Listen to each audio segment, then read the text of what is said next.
Right then, pull up a chair. Let me tell you a tale you won't hear on the BBC.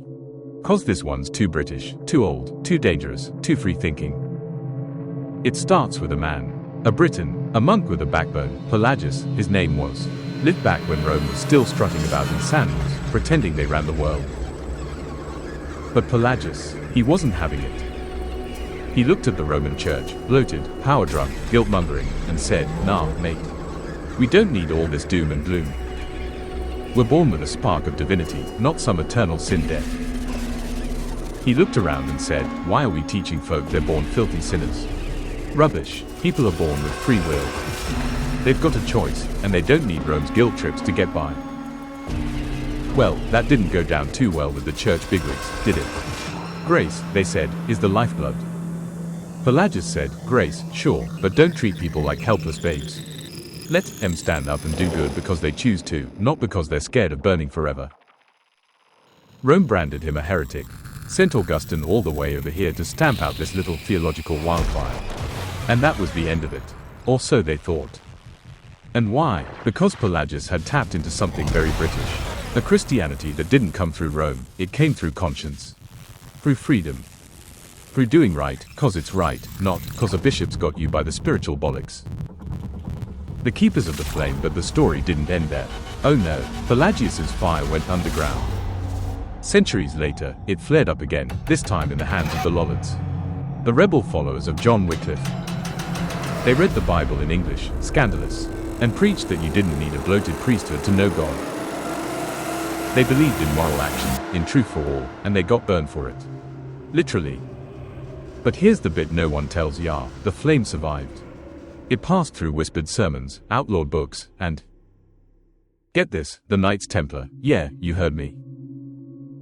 Those warrior monks, half mystic, half mercenary, had their own run-in with Rome. And why?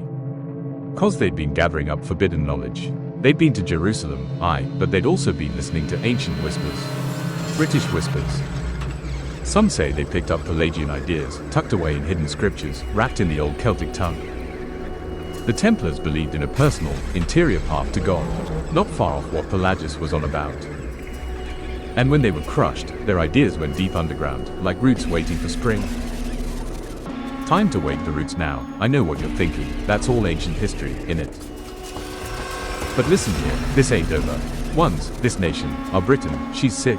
Spiritually hollowed out, prayers replaced by policies, community replaced by algorithms, and our identity bled out through Brussels. But I tell ya what'll bring it back, not another technocrat. Not another imported ideology. No, we need to dig down into our own soil.